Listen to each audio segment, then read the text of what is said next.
நாகும் 1 சொல்லப்பட்டிருக்கிறது. 13, 14 நினைக்கிற அந்த வசனத்தை பாருங்க. இடுக்கம் மறுபடியும் வராது. 12, 11 அதுக்கு மேல இருக்கும். இடுக்கம் மறுபடியும் 1:9 இடுக்கம் மறுபடியும் உண்டாகாது. Affliction shall not rise up the second time. ஆண்டவருக்கு தெரியும். ஒரு எழும்பிட்டு ஒரு காத்து அடிச்சுட்டு, ஆமென், இதுக்கு மேல என்ன, நான் கீழே தள்ளப்பட்டு மடிந்து போகிறது இல்லை, இதுக்கு மேல என்ன மடிந்து போயிருப்பேன். அங்க ஸ்டாப் பண்றார் ஆண்டவர், அங்க ஸ்டாப் பண்றார்.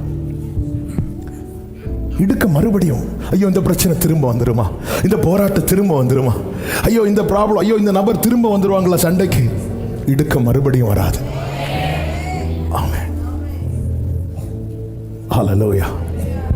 இந்த வசனம் என் தகப்பனார் எனக்கு சொல்லி பலப்படுத்தினது எனக்கு ஞாபகத்துக்கு வருது. நம்ம அந்த பைபிள் மெடிடேஷன் பண்ணி சர்ச்சில் அந்த தியான பகுதி ஒரு 15 நிமிஷம் அந்த டைம் எடுக்கிற அந்த போர்ஷனை எடுக்கும்போது அப்பா கிட்ட இதிலிருந்து அந்த கர்த்தர் இக்கட்டு நாளில் அரணான கோட்டை தம்மை நம்புகிறவர்களை அழிந்திருக்கிற அந்த வார்த்தையை அப்பாட்ட கொஞ்சம் ஷேர் பண்ணும்போது அப்பா இந்த வசனத்தை வச்சு ஷேர் பண்ணி பலப்படுத்துனாங்க. சில காரியத்தை ஆண்டவர் அலோவ் பண்ணியிருக்கிறார், அது நம்மளை உடைக்கிறதுக்கு. ஆனால் அதில் தேவனுடைய திட்டம் நிறைவேறினதுக்கப்புறம் அந்த காரியம் திரும்ப வந்து உடைக்க கர்த்தர் விட மாட்டார். இன்னைக்கு இந்த வசனம் எடுத்து நான் அது ஞாபகம் வந்துட்டு இடுக்கம். ஆமாம், இன்னைக்கு இதே வார்த்தையை வைத்து நான் சபையை பலப்படுத்துகிறேன். இடுக்கம் மறுபடியும் உண்டாகாது. இயேசு சிலுவையை எடுத்துட்டு எருசலேம் வீதியில் நடந்து போகும்போது அவரை பார்க்க விரும்பப்படத்தக்க ரூபம் இல்லை என்று சொல்லப்பட்டிருக்கிறது. அப்பொழுது ஸ்திரீகள் இருந்து என்ன பண்ணிட்டு இருந்தாங்க, அழுதுட்டு இருந்தாங்க. அப்படியே போகும்போது இயேசு நின்று சொல்லுவார், எனக்காக அழாதீங்கன்னா என்னதுன்னு அர்த்தம், இனி இந்த பாதையில் இப்படி ஒரு நிலையில் நான் வரமாட்டேன். அதான் அர்த்தம். இனி இந்த பாதையில் ஒரு நாள் வருவேன், வெள்ளை குதிரையில் கிரீடங்களை.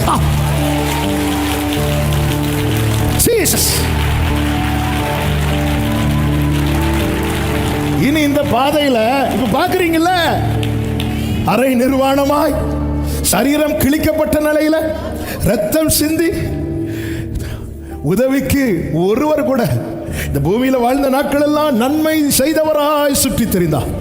அப்படிப்பட்டவருடைய நிலைமை பார்த்துதானே அழுறீங்க. எனக்காக அழாதீங்க, உங்களுக்காக உங்க பிள்ளைகளுக்காக அழுங்க, எனக்காக ஏன் அழாதீங்க. இந்த வேதனை இதுதான் எனக்கு கடைசி. இனி இந்த பாதையில இதே நிலையில நான் வரமாட்டேன். இனி இந்த பாதையில அவன் பவனி வருவார். சில கண்ணீரின் பள்ளத்தாக்கில் நடக்கும் போது உந்த உயிர்த்தெழுதலின் வல்லமையை உடைய தேவ பிள்ளையே, இந்த நம்பிக்கையில நடங்க. இடுக்க மறுபடியும். இந்த பிரச்சனை எனக்கு ஃபர்ஸ்ட் அண்ட் லாஸ்ட். இந்த பிரச்சனை எனக்கு ஃபர்ஸ்ட் அண்ட் லாஸ்ட். இது மறுபடியும் நோ. ஆமென். சப்ஜெக்ட்ல இல்லாதது கர்த்தர் இந்த வசனத்தை நினைவுல கொண்டு வந்து சிலரோடு பேசிக் கொண்டிருக்கிறார். இன்னைக்கு நீங்க சில துன்பத்தின் பாதையில் நடக்கிறீங்களா? வாயை திறந்து சொல்லுங்க, இடுக்கம் மறுபடியும் உண்டாகாது. நாங்கள் இயேசுவை நம்பி இருக்கிறோம். ஆமென் சொல்லுங்க பார்க்கலாம். ஆமென். சில நெருக்கம் வரும்போது பிள்ளைங்க வந்து கேட்பாங்க, என்னம்மா நமக்கு இப்படி ஒரு கஷ்டம் வந்துட்டு, இதான் லாஸ்ட்பா, இனி வராது. சில போராட்டம் வரும்போது வந்து கேட்பாங்க, என்னம்மா இப்படி ஒரு போராட்டம், இதான் லாஸ்ட், இடுக்க மறுபடியும் உண்டாகாது. ஆமென். ஹல்லேலூயா. ஜீசஸ். ஹல்லேலூயா. கர்த்தருக்கு மகிமை உண்டாவதாக. ஆமென். உடைக்கிறார். உடைச்சது அந்த பரணி உடைக்கப்பட்டதும் அந்த பரணிக்குள்ள என்ன இருக்கிறது என்பது இயேசுவுக்கும் கொண்டு வந்தவளுக்கும் மட்டும்தான் தெரியும். உடைஞ்சதும் அங்கிருந்த எல்லாருக்குமே தெரிய வந்தது. ஆமென். நம்ம மேல இருக்கிற அழைப்பு அழைத்தவருக்கும் பிற்பாடு கொஞ்சம் நமக்கும் தெரியும். ஆனா ஒரு கட்டத்தில் தேவன். ஆமென். பக்கத்தில் பார்த்து சொல்லுங்க, உங்களுக்குள்ள இருக்கிற பொக்கிஷம் வெளிப்படும் டைம் வந்துட்டு. ஆமென். ஹல்லேலூயா. சிலர் இருக்கிறத பார்த்தா அது வெளிப்படலைனாலும் பரவாயில்ல. ஹல்லேலூயா. ஏன் வெளிப்படணும் தெரியுமா? அது வெளிப்பட்டாதான் நம்முடைய ஓட்டு முடியும் போதும் முடிந்ததுன்னு சொல்ல முடியும். அது வெளிப்படாம சித்தம் செய்ய முடியாது. சித்தம் செய்ய முடியாம ஓட்டத்தை ஜெயத்துடன் ஓடி முடிக்க முடியாது. ஓட்டத்தை ஜெயத்துடன் ஓடி முடிக்க முடியாமல் நீதியின் கிரீடத்தை சுதந்திரிக்க முடியாது. ஆண்டவருடைய வழி நடத்துதல், ஆண்டவருடைய திட்டமிடுதல், ஆண்டவர் நடத்துகிற எல்லா காரியமும் நம்முடைய நன்மைக்காக மாத்திரமே. நான் உடைக்கப்படுவது உம் சித்தம் என்றால் உடைகிறேன் ஐயா. உம் சித்தம் நிறைவேற நான் அழுவது. ஆமென். அழுகிறேன் ஐயா. உம் சித்தம் நிறை. உடைந்து போனேன், உடைந்து போனேனா, உம் கரத்தில் வைத்தீரே. அழுகையெல்லாமே உம் கணக்கில் வைத்து உமக்கேற்ற பாத்திரமாய் மீண்டும் உருவாவே. உம் கணக்கில் உள்ள கண்ணீருக்கு பலனும் நான் பெறுவேன். ஆமென் சொல்லுங்க பார்க்கலாம். அல்லேலூயா. பரணி உடைக்கப்பட்டதும் உள்ள இருக்கிற வாசனை, உள்ள என்ன இருந்துச்சு, அது எவ்வளவு விலையேற பெற்றது. ஏன்னா அங்க இருக்கிறவங்க என்ன சொல்லி முறுமுறுக்கிறாங்க, இதை போய் எவ்வளவு ப்ரெஷியஸ். உண்மையில சொல்லணும்னா இந்த பாவியாகிய ஸ்திரீ உள்ள வந்தது யாருக்குமே பிடிக்கல. பொதுவாகவே அந்த காலத்தில் யூதர்கள்லாம் வந்து பெண்களை வந்து எப்பவுமே கொஞ்சம் தள்ளி தான் வச்சிருப்பாங்க. அதுவும் வந்துட்டு அவர் பாதத்தில் விழுந்து முத்தமிடுறது இதெல்லாம் தாங்க முடியல அவங்களுக்கு. இது உடைக்கப்பட்டு வாசனை முழுவதும் நிரம்புகிறது. 4வது வசனத்தில் சொல்லப்பட்டிருக்கிறது, அப்பொழுது சிலர் தங்களுக்குள்ள விசனம் அடைந்து இந்த தைலத்தை இப்படி அப்படி சொல்லி முறுமுறுக்கிறார்கள். 6வது வசனத்தை பாருங்கள். இயேசு அவர்களை நோக்கி அவளை விட்டு விடுங்கள், அவளை விட்டு விடுங்கள், ஏன் அவளை தொந்தரவுப்படுத்துகிறீர்கள்? உடைக்கப்பட்டவனை குறித்து உலகம் முறுமுறுத்தாலும் உன்னதர் விட்டு கொடுக்கவே மாட்டார். விட்டுரு விட்டுரு. ஒரு பரணி உடைக்கப்பட்ட காரியத்தை சொல்லிட்டு இருக்கிறேன். அதை பற்றி முறுமுறுக்கும் போது கர்த்தர் இடைபடுகிறார். ஆண்டு சொல், விட்டுரு, அவளை விட்டுரு. இந்த பகல் வேளையில் என கேட்கிற அன்பு சகோதரா சகோதரி, நம்ம உடைக்கப்படும் போது நாம எதால உடைக்கப்பட்டோமோ அதை விட மிக அதிகமாய் நம்மை காயப்படுத்துவது நம்மை சூழ்ந்திருக்கிறவர்களுடைய வார்த்தை. விழுந்து கிடக்கும் போது ஹெல்ப் பண்ண மனம் உள்ளவங்க உடனே கை நீட்டுவாங்க. மனம் இல்லாதவர்கள் வந்து சொல்லுவாங்க, பார்த்து போகக்கூடாது, பார்த்து போகக்கூடாதுன்னு சொல்லிட்டு பார்த்துட்டு போயிடுவாங்க. அவ்வளோதான். பேதுரு விசுவாசம் குறைந்தது, பார்வையை மாற்றினான், கடலில் மூழ்கினான். ஆண்டவரேன்னு சொல்லும் போது உடனே அற்ப விசுவாசியன் உடனே கூப்பிடல. வேதம் சொல்லுகிறது, உடனே அவன் கையை பிடித்து. இதுதான் ஆண்டவர். அதான் நாங்கள் துன்பப்படுத்தப்பட்டும் கைவிடப்படுவதில்லை. தானியேலின் புஸ்தகத்திலே சொல்லப்பட்டிருக்கிறது 10வது அதிகாரத்தில், இனி எனில் பேச்சில்லை. 15 நான் தரையை நோக்கி பேச்சற்று போனேன். 17 சொல்றார், இனி எனில் பலன் இல்லை, எனில் மூச்சும் இல்லை. இனி என்கிட்ட ஒண்ணுமே இல்லை. இனி என்று சொல்லும் போது என்கிட்ட இல்ல இல்ல இல்ல இல்ல இல்லன்னு சொன்னதும் 18வது வசனத்துல, அப்பொழுது மனுஷரூபமான ஒருவன் திரும்ப என்னை தொட்டு, திரும்ப என்னை தொட்டு. இல்லன்னு வரும்போது தொட்டவங்க எல்லாம் கையெடுக்கிறாங்க. ஆனா ஒருத்தர் இப்பதான் தொடணும்னு சொல்லி, நான் ஏற்கனவே உன்னை தொட்டிருக்கிறேன் இல்ல, இதுதான் நாங்க முந்தி உங்களுக்கு ஹெல்ப் பண்ணி இருக்கிறோம்ல, இதுதான் நம்ம சொல்றது. அன்னைக்கு ஒரு பிரச்சனை வரும்போது நான் ஹெல்ப் பண்ணல, சும்மா சும்மா வந்தா எப்படி?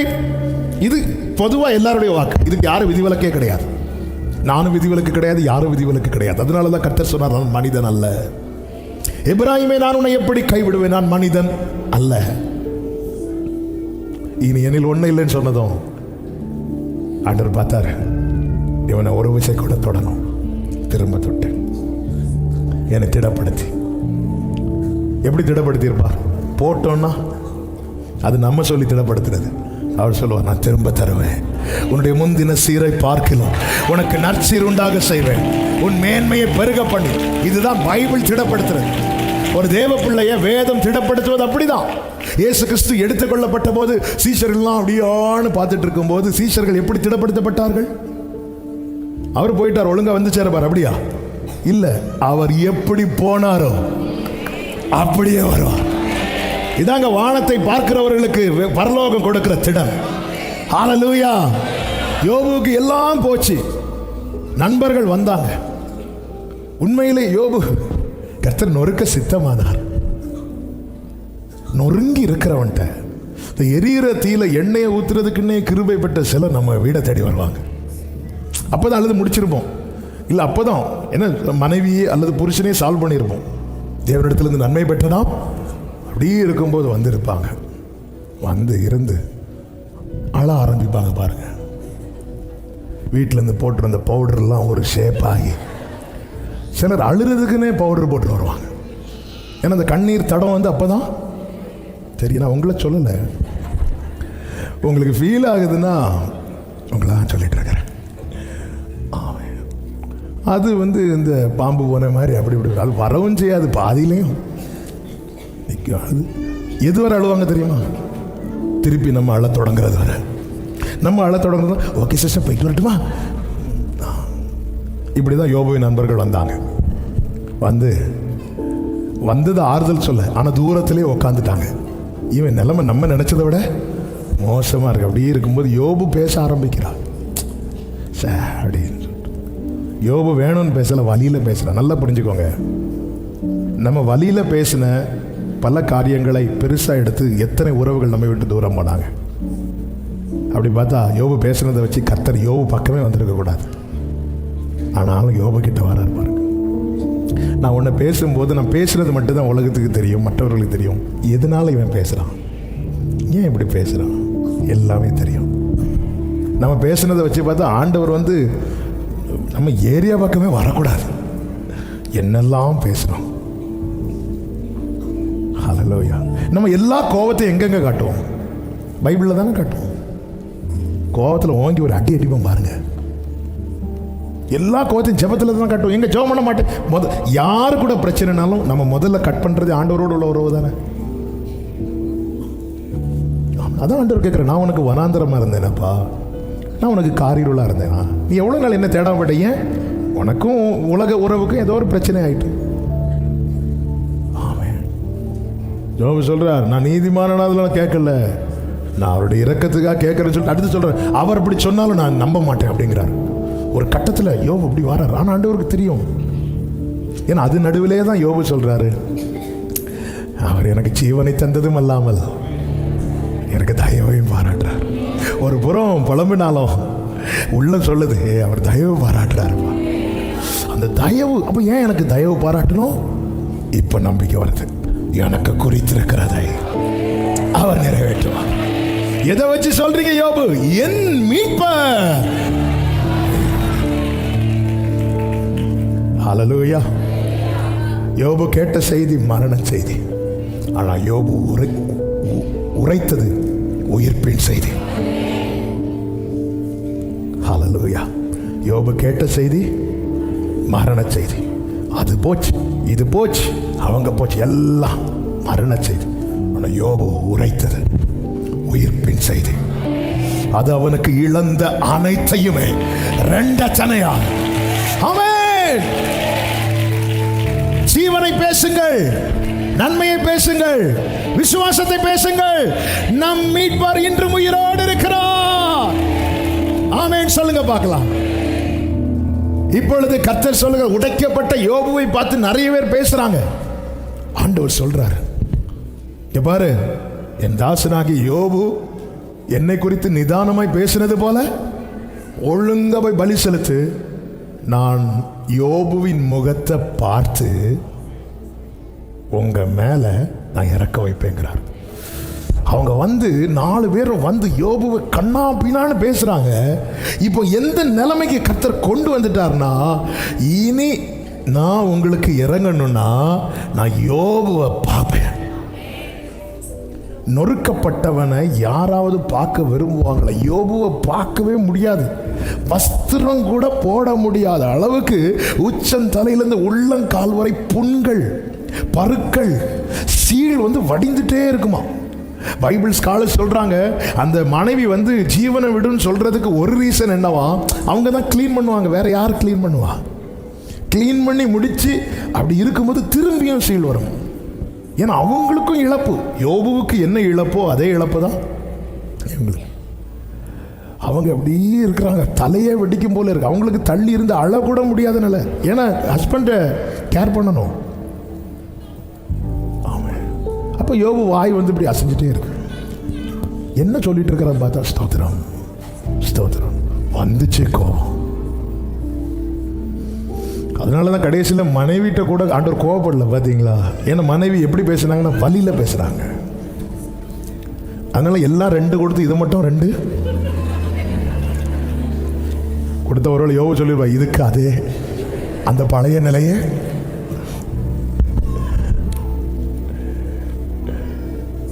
இப்போ கர்த்தர் சொல்றார், இப்படிப்பட்ட யோபுவை யாருக்குங்க பார்க்க முடியும்?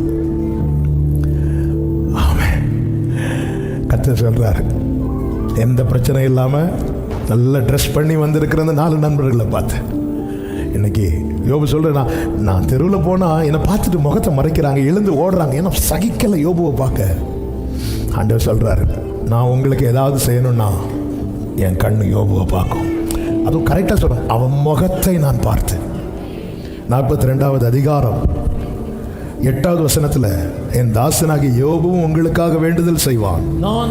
நான் அவன் முகத்தை பார்த்து உங்களை உங்கள் புத்தியினத்துக்கு தக்கதாக நடத்தாதிருப்பேன்.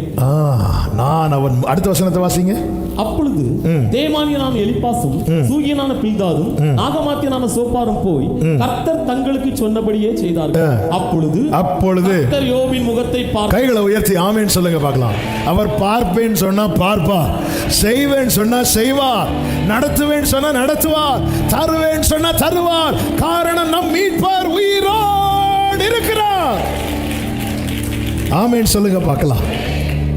உடைக்கப்பட்டது வர அவன் அந்த ஸ்திரீயை உடைத்த பிறகு அந்த ஸ்திரீயை பற்றி பேசல, அதுக்குள்ள இருக்கிற தைலம், அதோடைய வேல்யூ, இதை பற்றி தான் பேசிட்டு இருக்கிறாங்க. இனி உலகம் பேச போகிறது உங்கள் குறைகளை குறித்தல்ல, உங்களுக்குள் இருந்து வெளிப்படும் அவர் மகிமையை குறித்து. ஆமென் சொல்லுங்க பார்க்கலாம். நியாயாதிபதிகள் புஸ்தகத்தில் 1-2 வார்த்தைகளை டச் பண்ணிட்டு அப்படி நம்ம செபிக்க போகிறோம். ஆண்டவர் பாருங்க, இந்த சம்பவத்துக்குள்ள போகல, கிதியோனை கொண்டு கர்த்தர் யுத்தத்துக்கு மீதியானியரை மேற்கொள்ளும்படி கொண்டு போகிறார். அப்பொழுது 300 பேர் கடைசியில் தெரிந்தெடுக்கப்படுகிறார்கள். கிதியோன் அவர்களை பார்த்து சொல்லுகிறார். 16வது வசனம், 7:16.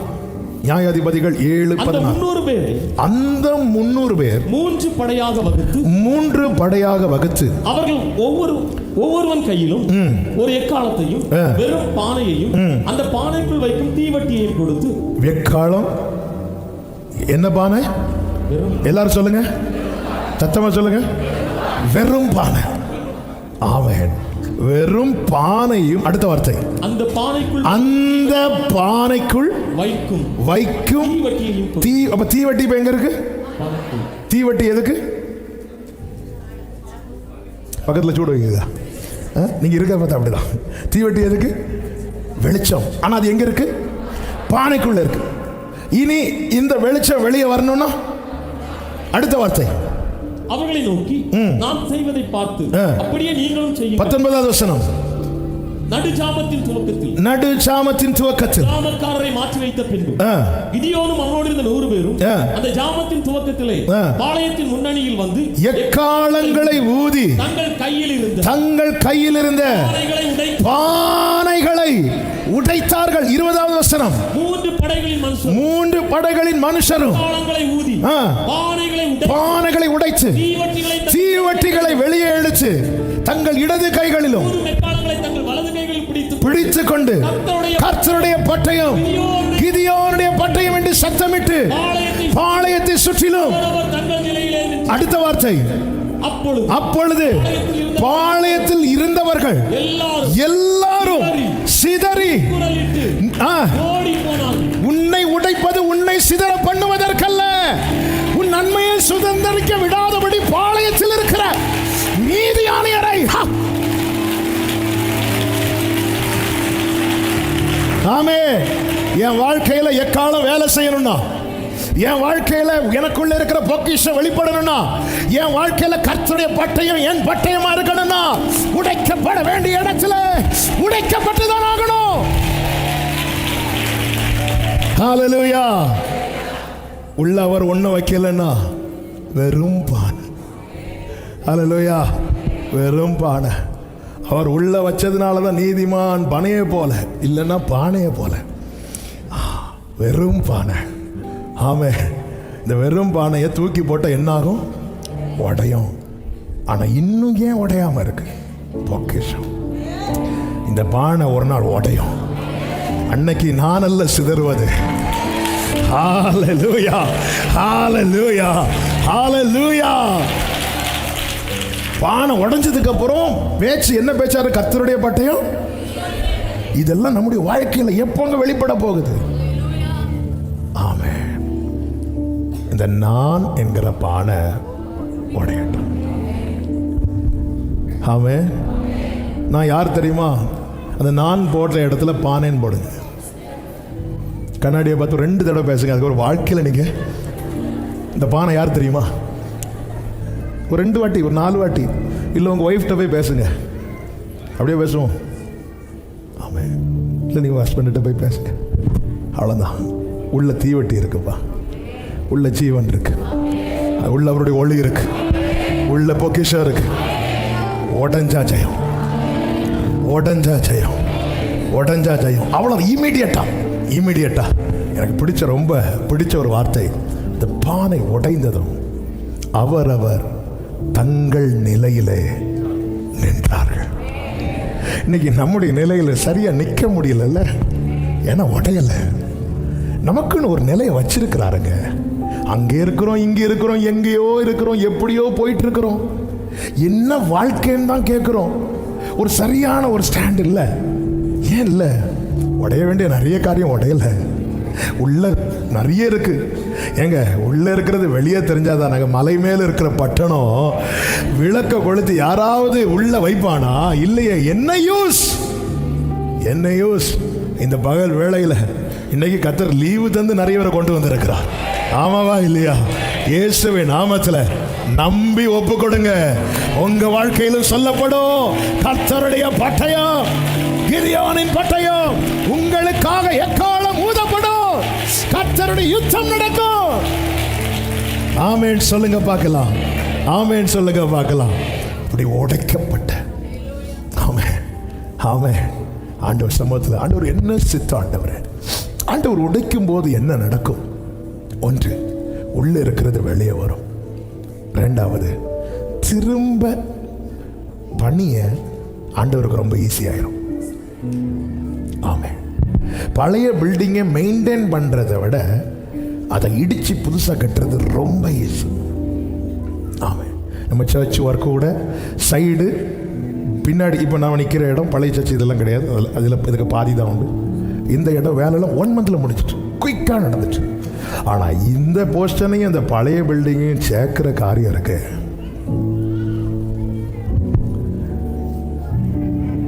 இதே இந்த இடம் அந்த பழைய பில்டிங்கே இல்லை, எம்டியான பிளேஸ் அப்படின்னா நம்ம சர்ச் ஒர்க்கு எவ்வளோ டைம் எடுத்துச்சோ அதில் வந்து ஒரு 1 இயர்க்குள்ள கிருபையினால் இந்த சர்ச்சு கட்டியிருக்கிறோன்னா ஒரு 8 மந்த்ஸில் ஒர்க் முடிஞ்சிருக்கும்.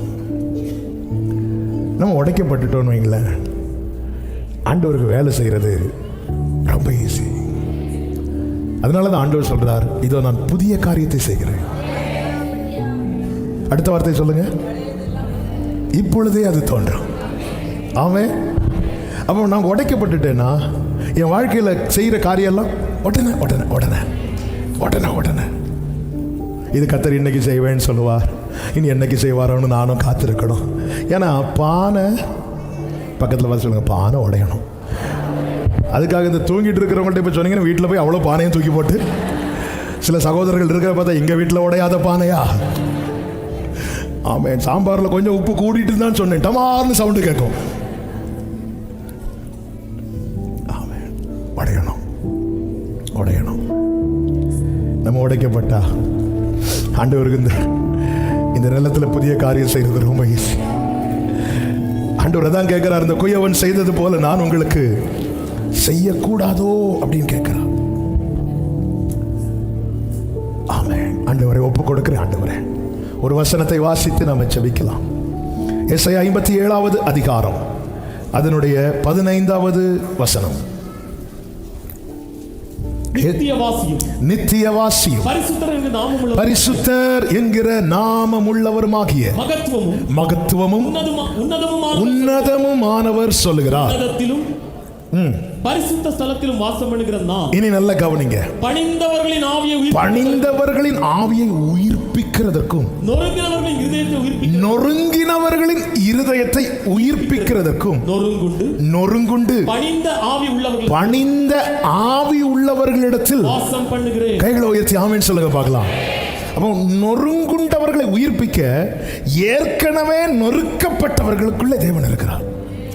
இன்னைக்கு தேவன் நம்மை சில கடினமான பாதையிலே நடத்துகிறார் என்றால் புரிந்து கொள்ளுங்கள், இதே பாதையிலே நாளை பயணிக்கிறவர்களை கர்த்தர் நமக்குள் இருந்து அவர்களை உயிர்ப்பிக்க விரும்புகிறார். அல்ல, கர்த்தருக்கு சித்தமானது அவர் கையினாலே வாய்க்கும். நொறுங்குண்டவர்களை உயிர்ப்பிக்க நொறுங்குண்டவர்களிடத்திலே வாசம் பண்ணுகிறேன். அவர்தான் நித்தியவாசி. நித்தியவாசி இந்த பூமியில வாசம் பண்ண தெரிந்தெடுத்த நபர்களை பார்த்தீங்களா? நாம ஒரு ஊருக்கு போறோம், எங்களை ஒரு லாட்ஜ் போடுறோம். எப்படிப்பட்ட லாட்ஜா போடுவோம்? எந்த ரூம் நீட்டே இல்லாமல் இருக்கு, எந்த ரூம் டோர் விண்டோலாம் உடஞ்சிருக்கு, அப்படி இந்த ரூம்ல விண்டோலாம் உடஞ்சிருக்கா அப்படி கேட்போமா? ஆவே நம்ம திராணிக்கு தக்க பெஸ்ட் பெஸ்ட் சேஃப் எல்லாம் பார்ப்போம். ஆண்டவர் இந்த பூமியில் வரும்போது வாசம் பண்ண தெரிந்தெடுத்த பாத்திரத்தை பார்த்தீங்களா? ஒரு நொறுங்குண்ட. இந்த கூட்டத்தில் யார் ரொம்ப நொறுங்கி இருக்கிறீங்கன்னு தெரியல. நொறுங்குனவங்களை இந்த உலகத்துக்கு வேண்டாம், உன்னதருக்கு வேணும். அவருக்கு வேணும், அவருக்கு வேணும். ஆமென். எதுக்கு ஆண்டவரே இதே போல நொறுங்கி வருகிற அநேகருக்கு? எசேக்கியேல் 16வது அதிகாரத்தை மெடிடேட் பண்ணும்போது தான் அழகான கண்கள் பாட்டு கொடுத்தார். அந்த பாட்டு வாயை திறந்து ஆண்டவர் பாட வைக்கிறதுக்கு முன்னாடி என் வாழ்க்கையில் நடந்த 2 முக்கியமான சம்பவத்தின் நினைவில் கொண்டு வந்தார். 1, நான் மரண படுக்கையில் இருந்தது. 2, நான் வேஸ்ட் என்று தள்ளப்பட்டது. அது 2ஐயும் நினச்சி கொஞ்ச நேரம் நினைக்க வச்சு என்னை அழ வச்சு தான் இந்த பாட்டை கொடுத்தேன். அந்த பாதையில் நான் நடக்காமல் இருந்தால் இந்த பாட்டை நான் பாடியிருப்பானான்னு எனக்கு தெரியாது. இந்த பாட்டை நான் வந்திருக்கும். அந்த பாதையில் நடத்தப்பட்ட வேறொருவர் மூலமாய் இந்த பாட்டு வந்திருக்கும். ஏன்னா கர்த்தர் செய்ய நினைத்தது தடைபடாது. நம்ம சர்ச்சு சைடில் 2 ரூம் இருக்குது, மேலே ரூமில் இருந்து அந்த பாட்டு எழுத நான் நினைக்கவில்லை. ஆனால் இந்த பாட்டு அநேக நொறுங்கினவர்களை உயிர்ப்பித்தது கிருபையினால. ஒரு எக்ஸாம்பிளுக்கு சொல்கிறேன். இன்னைக்கு தேவன் சில பாதையில் நடத்துகிறார். உள்ள நிறைய பொக்கிஷத்தை வச்சிருக்கிறார். தெரியல, நமக்கான புரியுது ஒரு திட்டம் இருக்குன்னு. ஆனால் சொன்னால் வீட்டில் இருக்கிறவங்களுக்கே விளங்க மாட்டேங்குது, கூட இருக்கிறவங்களுக்கே புரிய மாட்டேங்குது.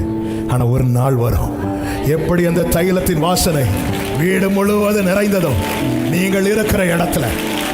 ஆமென், ஆமென். எத்தனை பேர் நம்புறீங்க? என் வாழ்க்கையில் அதான், கர்த்தரோ அவரை நொறுக்க. இது காட்ஸ் பிளான், காட்ஸ் வில். இது ஒரு சித்தம். அப்போ வாழ்க்கையில் நெருக்கப்படும் போது ஒன்று மட்டும் புரிஞ்சுக்கோங்க, சித்தம் நிறைவேறுது, சித்தம் நிறைவேறுது, சித்தம் நிறைவேறுது. அதே நேரத்தில் இயேசு என்ன நம்பிக்கைங்க, இனி இந்த பாதையில் நான் அடிபட்டு வரமாட்டேன், நான் கண்ணீரோடு வரமாட்டேன், நான் அவமானப்பட்டு வரமாட்டேன், நான் சிலுவை எடுத்துட்டு வரமாட்டேன், ராஜாதி ராஜாவா. இடுக்கம் மறுபடியும் உண்டாகாது. ஆண்டவர் சித்தத்துக்கு மொத்தமா கொடுத்துருவோமா? எப்படி சித்தம் ஆண்டவர் அடையும் ஆண்டவர். எல்லாரும் எழுந்து நின்று, சில டைம் உங்களுக்கு முழங்கால் நின்று ஜோம் பண்ண தோணுச்சுன்னா முழங்கால் போட்டுருங்க. ஒரு 5 minutes நம்ம செபித்து முடிக்க போகிறோம். நான் உடைக்கப்படுவது சித்தம் என்றால் உடைகிறேன் ஐயா, சித்தம் நிறைவேற. நான் அழுவது சித்தம் என்றால் அழுகிறேன் ஐயா, சித்தம் நிறைவேற. உடைந்து போனே நானும் கரத்தில் எடு,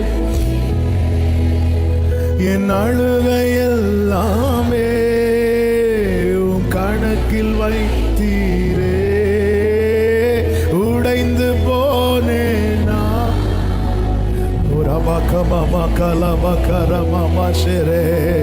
அழுகையெல்லாமே கணக்கில் வை.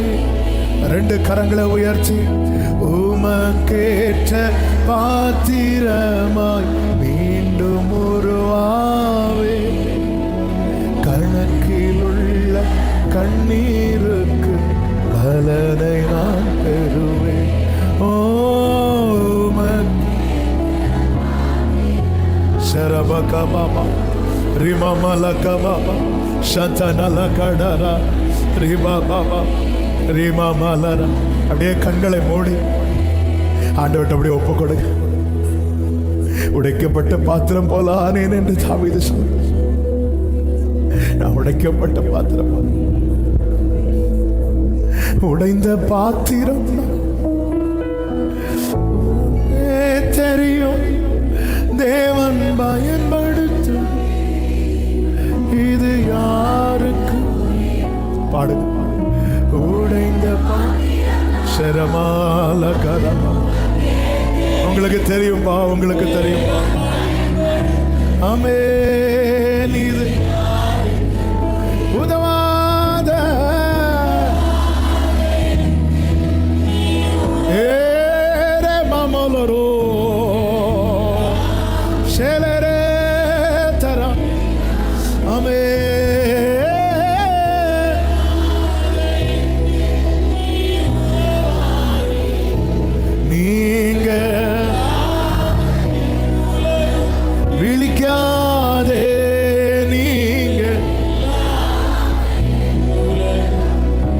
ஆமென் ஆண்டவரே.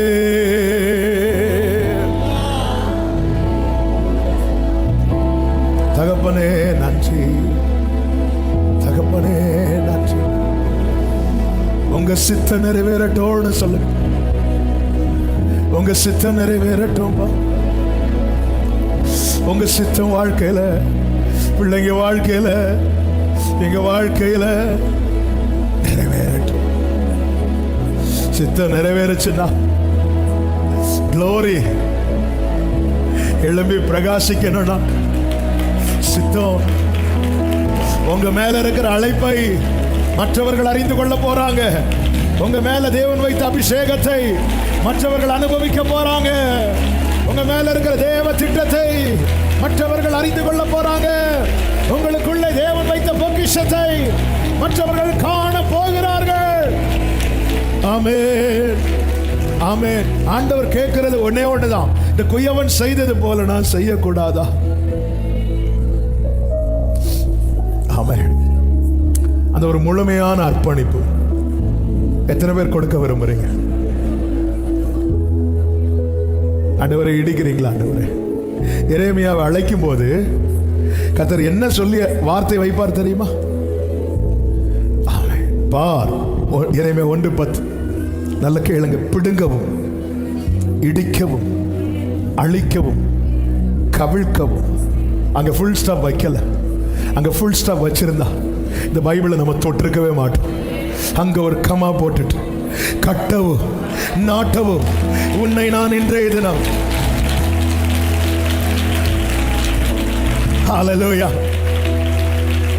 அப்போ கட்டி எழுப்ப, நிலை நிறுத்த அவர் முதல்ல என்ன செய்யறாரு? இடிக்கிறார். சிலதை பிடுங்கிறா, சிலதை அழிக்கிறா. ஆமென். இது தேவ சித்தம். தேவ சித்தம். அதே வசனத்துல தான் கட்டவும் நாட்டவும். ஆண்டவன் ஒருக்க சித்தமாயிட்டார்னா அடுத்து பெருசா வைக்கிறதுக்கு திட்டம் வச்சுட்டார்னா. இப்போ சர்ச்சில் இருக்கிறவங்க, ஆன்லைன்ல பார்க்குறவங்க, ஆண்டவரே உங்க சித்தம் எதுவோ அது எங்க வாழ்க்கையில நிறைவேறட்டும் நம்பி ஒப்பு கொடுக்கிறவங்க அப்படியே 2 கரங்களை உயர்த்து உங்க கையில தர. வேறுமையா பாத்திரம் நான் வேறுத்து தள்ளாமலே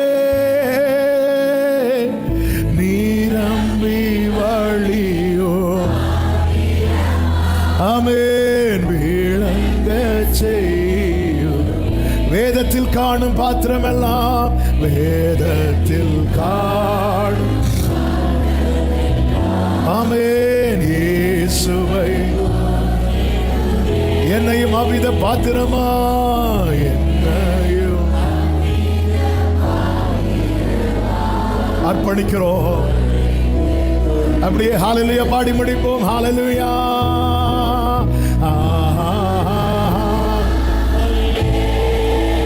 கர்த்தர் உங்களில் மகிமைப்படுவார். உங்க வாழ்க்கையில மகிமைப்படுவார். உங்க பிள்ளைங்க வாழ்க்கையில மகிமைப்படுவார். அவர் நல்லவர், அவர் நல்லவர், கிருபை உள்ளவர். அல்லேலூயா. அல்லேலூயா.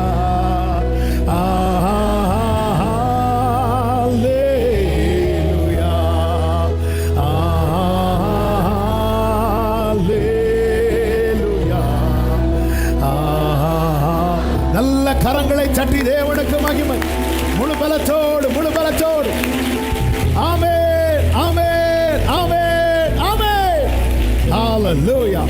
பரிசுத்த பிதாவே, நல்ல தகப்பனே, நன்றியோடு உம்மை துதிக்கிறோம், ஸ்தோத்தரிக்கிறோம், மகிமைப்படுத்துகிறோம், வாழ்த்துகிறோம். உங்க கிருபை மிகவும் பெரியது. இந்த நாளிலும் ஆண்டவரே எங்களை கிருபையாய் உங்க சமூகத்தில் கொண்டு வந்து பாட, துதிக்க, ஆராதிக்க, செபிக்க வைத்தீர். ஸ்தோத்திரம். எங்களுக்கு வேண்டிய வார்த்தைகளை எங்களுக்கு தந்து எங்களோடு பேசினீரே, உமக்கு நன்றி செலுத்துகிறோம், மகிமைப்படுத்துகிறோம். ஒவ்வொரு வாழ்க்கையிலும் நீர் வைத்துக்கிற ஒவ்வொரு சித்தமும் நன்மைக்காக மாத்திரமே. ஆண்டவரே, நாங்கள் சில நேரத்தில் எங்க புத்தியினத்தினால இது வேண்டாம் அது வேண்டாம்னு உங்ககிட்ட நாங்கள் நிறைய சொன்னது உண்டுப்பா. சாரிப்பா.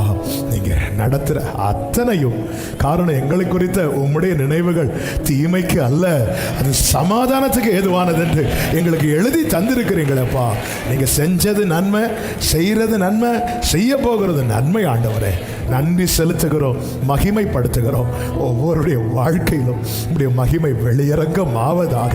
ஆண்டவரே, நொறுக்கப்பட்ட நிலையில அநேகர் இந்த சத்தத்தை கேட்டிருக்கிறாங்கப்பா. கர்த்தாவே, இவர்களை குறித்த உம்முடைய சித்தம், இவர்களுக்குள் நீர் வைத்திருக்கிற பொக்கிஷம் வெளிப்பட போகிறதற்காக ஸ்தோத்திரம். சாட்சியாய் நிறுத்தும், நாமத்தை மகிமைப்படுத்தும். எல்லா மகிமை உமக்கு செலுத்துகிறோம் இரட்சகர் இயேசுவின் நாமத்தில் பிதாவே, ஆமென். சேர்ந்து சத்தமாய் சொல்லுவோம். என் ஆத்துமாவே கர்த்தரை ஸ்தோத்திரி, என் முழுவதுமே அவருடைய பரிசுத்த நாமத்தை ஸ்தோத்திரி. என் ஆத்துமாவே கர்த்தரை ஸ்தோத்திரி. கர்த்தர் செய்த சகல உபகாரங்களை மறவாதே. ஆமென். நம்முடைய கர்த்தராகிய இயேசு கிறிஸ்துவின் கிருபையும் பிதாவாகிய தேவனுடைய அன்பும் பரிசுத்த ஆவியானவருடைய ஐக்கியமும் சிநேகமும் பாதுகாவலும் நம் அனைவரோடும் எல்லா பரிசுத்தவான்களோடு கூட கர்த்தருடைய வருகை மட்டும் தங்கியிருப்பதாக. ஆமென். ஹல்லேலூயா. God bless you. கர்த்தர் உங்களை ஆசீர்வதிப்பாராக. ஆமென்.